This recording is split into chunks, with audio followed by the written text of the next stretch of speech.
요즘에 인플레이션이 굉장히 가속화되고 있죠. 이런 가운데서 만약에 경기 침체만 발생하지 않는다면 사실 그렇게 크게 걱정할 건 없을 것 같은데 뭐 사실 시장에서는 요즘에 경기가 둔화되는 것 아니냐 이런 우려감들이 많이 높아지고 있는 상태여서 실제로 경기가 둔화될 조짐들이 좀 보이고 있는 건지 한번 살펴보도록 하겠고요. 이와 관련된 그럼 어떤 투자를 해야 되는지까지 확인해보는 시간을 마련해봤습니다.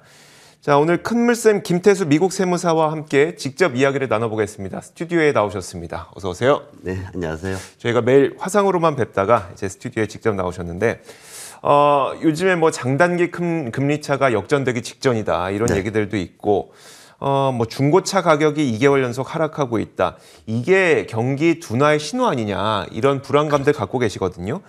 실제로 미국이 경기 둔화될 가능성이 좀 있는 상태인가요? 어떤 상태인가요? 우선 이제 무엇보다 이제 팩트가 어떤 상황이냐 이게 가장 중요한데 우선 가장 먼저 이제 중고차 가격 하락에 대한 얘기를 국내에서 많이 하는데 이 부분은 사실은 2008년도 이후에 금융위기 지나면서 사실 좀 맞지 않는 현재 시장하고는 맞지 않는 그런 상황입니다. 왜냐하면 최근에 인플레이션 올라가면서 이제 일시적으로 좀 동조화되는 현상이 있긴 하지만은 기존의 흐름 자체가 지수를 같이 연동할 수 있을 그런 어떤 지표가 아니고 산업 쪽에서만 적용되는 지표고 일반적으로 이제 경기 흐름을 판단하는 주요 경제 지표들은 개인 지출이라든가 아니면 소매 판매라든가 주택 가격 최근에 이제 2020년도 팬데믹 이후에 주택 가격이 중요한 지표로 올라왔거든요. 네. 그리고 경제활동 참가율이 지금 연준에서 제시하는 게 지금 제대로 상승을 하지 못하고 있다. 팬데믹 이후 이전 수준을 회복하지 못하고 있다. 이런 것들 때문에 또 중요하게 보고 있고요. 그래서 이 지표들을 보고 판단을 해야 되는 건데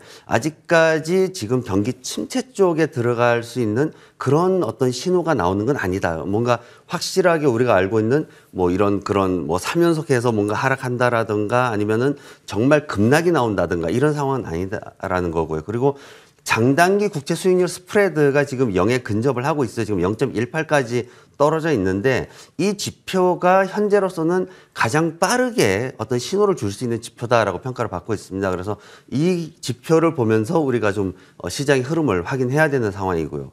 그리고 이제 중요한 건 뭐냐면은 기업 수익이 과연 하락하는가를 이제 확인을 해야 됩니다. 네. 조금 늦게 가긴 하지만 그래도 이제 1, 4분기 수익 예측치들이 나올 거기 때문에 이 부분을 보면서 시장이 경기가 침체될 거냐 말 거냐 이 부분을 좀 우리가 예측을 할 수 있는 거기 때문에 요걸 이제 좀 집중적으로 지켜봐야 됩니다.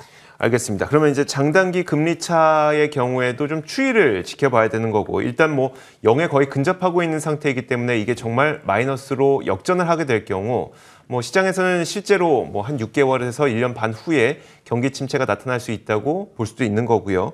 또 다음으로 말씀하셨던 기업의 이익의 경우에도 아직까지는 뭐 이익이 자체가 나쁜 건 아니지만 그렇죠. 이게 또 감소될 가능성이 있기 때문에 이 추이를 좀 지켜봐야지 실제 경기가 둔화되는지 여부를 확인할 수 있다. 이 정도 이야기까지 이해를 해보면 될 것 같습니다. 자, 근데 이제 최근 시장의 움직임을 보면 본격적인 금리 인상기임에도 불구하고 다시 한번 성장주들이 부각을 나타내고 있거든요. 원래 통상적으로는 이제 금리 인상이라고 하면 성장주에 타격이 돼야 될 것 같은데 이번에는 뭐 최근 움직임은 좀 다르게 나타나고 있습니다. 이게 시장 환경이 뭐가 달라진 걸까요?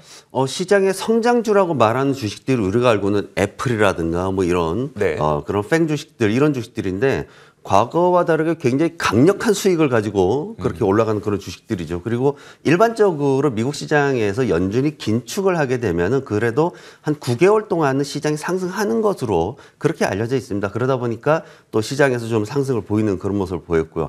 제가 이제 데이터를 좀 가져와 봤는데 실질적으로 이제 과거 최근 6개월 동안 성장주들이 어떻게 움직였냐 봤더니 다들 좋게 잘 움직였어요. 그리고 그러면 이제 과거에는 그럼 금리 인상기에 얘네들이 어떻게 움직였냐를 또 봤습니다. 봤더니 또 잘 움직였어요. 근데 성장주들이 뭐 주춤하거나 이런 그런 상황들은 정말 한 어떤 그 순간에 잠깐 이제 일어났던 일이지 전체적인 금리 인상 흐름을 타고 봤을 때는 이 회사들은 강력한 그 성장 모멘텀 수익을 기반으로 해서 굉장히 잘 올랐습니다. 그렇기 때문에 성장주들이 잠깐 주춤한다 그래가지고 뭔가 이제 좀 뭔가 크게 잘못되는 거 아니냐 이제 이렇게 생각하실 필요는 없을 것 같고요. 그리고 시장에서 이제 전반적으로 봤을 때는 어쨌든 앞서 말씀드렸듯이 기업 수익에 대해서 이렇게 평가를 내려야 되는 거고, 그리고 중요한 거는 또 이제 가치주 얘기들 많이 하시는데 뭔가 가치주에 대해 가지고 단순하게 접근하지 마시고 종목별로 정말 수익이 어떤지, 배당이 어떤지, 그리고 그동안 펀드멘털이 어떻게 진행이 되어 왔는지, 그리고 언제쯤 내가 매수를 할 건지, 이런 것들을 기본적인 어떤 한 10가지 정도의 가치주 기준이 있습니다. 그래서 네네. 이런 것들을 가지고 냉정하게 판단을 하시면은 지금도 얼마든지 좋은 종목들이 많이 있습니다. 알겠습니다. 지금 화면에서 보여주신 게 그러면은 가치주를 언제 매수하면 좋으냐를 보여주는 그 표였었나요? 맞습니다. 가치주라는 게 과연 어떤 기준으로 선정되는 종목들이고 어떻게 매매 전략을 세워야 되는지 하는 것들인데, 지금 보면 단순하게 보더라도 이제 기업 조사나 이런 데서도 공시가 잦은 기업은 제외하고, 그리고 네. 펀더멘탈이 충분히 분석 가능한 기간이 있어야 됩니다. 그리고 매수 시기나 이런 것들도 지금 이제 침체라는 말이 나오기 시작하는데 이제부터 천천히 준비해서 들어가면 되는 종목들이 가치주거든요. 그래서 너무 서두르지 않아도 얼마든지 가치주를 매집할 그런 시간은 충분히 있습니다. 알겠습니다.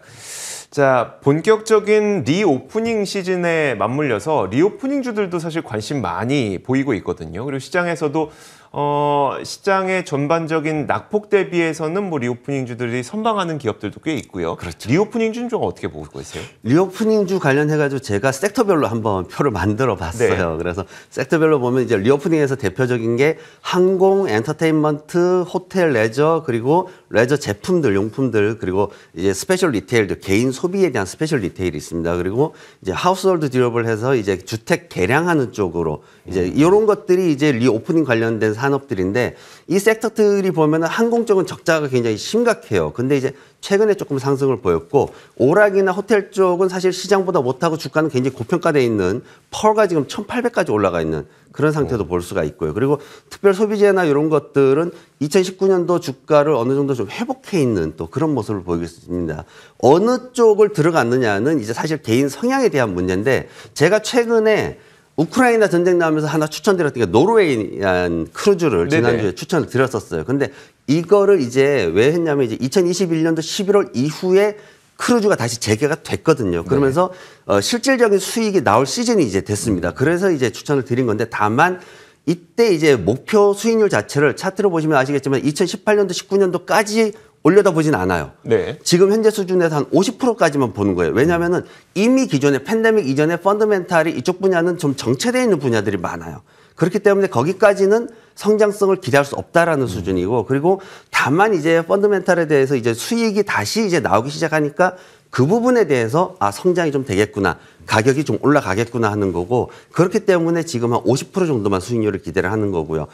이런 어떤 그 크루즈 이런 것들에게 사실 많이 이제 집중하는 이유는 뭐냐면은 다른 쪽으로 하다 보니까 수익이 별로 안 났거든요. 네네. 그래서 이제 집중을 하는 건데, 그러지 말고 제가 이제 지난 3월 7일 날 추천드렸던 뭐 지보 같은 종목들도 있는데 목표 수익률이 벌써 50% 넘게 이제 달성을 했거든요. 네네. 그래서 굳이 리오프닝 아니더라도 지금 차근차근 이렇게 올라오는 종목도 많기 때문에 이런 가치주들 잘 골라가지고 들어가시면은 더 크게 수익률을 낼 수 있을 겁니다. 지보가 뭐 하는 기업이었었죠? 아주 간략하게만 좀 말씀 다시 해주시면. 대체 휘발유 기업입니다. 근데 쉽게 말해서 휘발유가 너무 고가로 올라가니까 사람들이 휘발유에 대체돼서 쓸 수 있는 휘발유를 쓰는 거죠. 미국은 이제 휘발유에다가 10% 에탄올을 자동으로 섞게끔 법제화되어 있기 네네. 때문에 그런 것들을 통해서 이제 수익을 내는 기업입니다. 알겠습니다. 자, 그래서 저희에게 이미 소개해 주셨던 그런 종목들 가운데 뭐 예컨대 이제 드라곤 플라이 같은 경우에도 엄청난 수익률을 보여주셨죠. 100% 넘는 수익률이 또 기록이 되기도 했으니까요. 200%가 200%. 아, 그랬었죠. 200% 넘는 수익률을 기록하기도 했으니까요. 자, 저희 방송에서 나오는 이 여러 가지 종목들 눈여겨보시면 참 좋을 것 같습니다. 자, 그렇다면 이제 마지막으로, 자, 오늘 저희가 좀 관심 가져볼 만한 종목을 또 하나 준비해 주셨는데 어떤 기업일까요? 오늘은 배터리 재활용 기업입니다. 우리가 흔히 알고 있는 이제 리튬 이온 배터리를 재활용하는 건데, 지금 현재 보면 뭐 전기차가 너무 이렇게 많이 나오게 되면은 전기차 배터리는 나중에 이 환경 문제가 심각하지 않냐, 뭐 이런 네. 얘기들 많이 하는데, 그러면은 또 그걸 처리할 수 있는 기업이 나오면은 그만큼 또 매출이 나오는 거고 성장할 수 있는 거거든요. 그래서 이 리사이클 홀딩스라는 기업을 제가 오늘 가져와 봤습니다. 그래서 이 회사는 배터리를 다시 분해를 해가지고 뭐 블랙매스라든가 여러 가지 뭐 구리, 황산, 니켈 이런 제품들을 다시 이제 또 재생산하는 그런 회사입니다. 그래서 이 회사가 속해 있는 산업 자체를 보니까 지금 폐배터리 산업이 국가 차원에서도 굉장히 이제 지원을 하고 있는 그런 산업이기 때문에 지금 현재 앞으로 약 한 30%까지 연평균 성장을 할 것으로 그렇게 또 기대가 되고 있습니다. 그래서 최근에는 이제 뭐 유가가 상승하고 이러면서 에너지 관련주들에게 또 집중이 되다 보니까 조금 소외되어 있는 그런 모습을 보이고 있는데 다시 또 재성장할 수 있는 그런 기회가 올 거고요. 이 회사의 기본적인 내용을 보면 지금 한 1억 한 3천만 불 정도의 시가총액을 가지고 있습니다. 아직까지 손실이 많은 그런 기업이고요. 그리고 시장에서 한 200만 주 정도 거래량을 가지고 있으면서 활발하게 매매가 되고 있습니다. 그리고 이 회사의 어떤 그 재무 구조나 이런 걸 봤을 때 지금 보면은 현금이 한 5억 달러 이상 그렇게 가지고 있고요. 그리고 매출도 꾸준히 지금 보면은 굉장히 뭐 270% 이상 이렇게 증가하는 그런 모습을 보였고요. 2022년도에도 또 이것보다도 더 성장할 것으로 그리고 순이익도 훨씬 더 또 많이 성장할 것으로 그렇게 기대가 되고 있습니다. 그래서 이 회사가 또 최근에 보면은 이제 미국에서 최초로 이 재련 시설을 허가를 받았어요. 이게 미국은 환경 문제가 이제 굉장히 예민한데 이 회사에 대해서는 이걸 재련할 수 있게끔 이제 허가를 내줬습니다. 그래서 그런 부분들이 가장 크고 특히나 LG화학하고 LG에너지솔루션이 곧 이제 협약을 체결해서 투자를 합니다. 근데 투자를 하는데 지금 주가보다 훨씬 높은 11달러 32센트로 보통주를 매수를 합니다. 자그마치 5천만 달러나 매수를 하게끔 그렇게 이야기돼 있고요. 그래서 이 회사의 목표치를 그 가격인 11달러 32센트까지 보고요. 그리고 손절매가는 아래쪽에 6달러 90센트까지 보면은 우리가 좀 편안하게 투자를 하실 수 있을 것 같습니다. 네, 알겠습니다.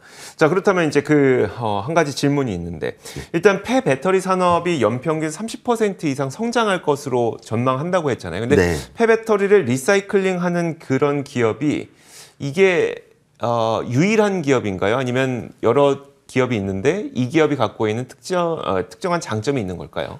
이 사업을 하는 회사들은 벤처기업들이 몇 군데가 있습니다. 그런데 유일하게 이 회사가 미국 정부로부터 배터리를 재가공하는 시설에 대한 허가를 받았다는 거죠. 그래서 이 회사가 지금 현재는 가장 빠르게 본격적인 사업을 진행하고 있는 거고 LG화학이나 LG에너지솔루션으로부터 그만한 어떤 가치를 인정을 받은 거죠.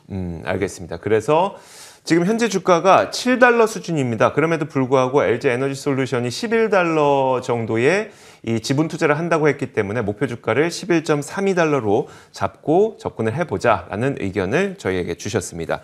자, 오늘 리사이클 홀딩스라고 해서요. 폐배터리 산업, 그러니까 배터리를 재활용하는 사업을 하고 있는 기업을 살펴봤습니다.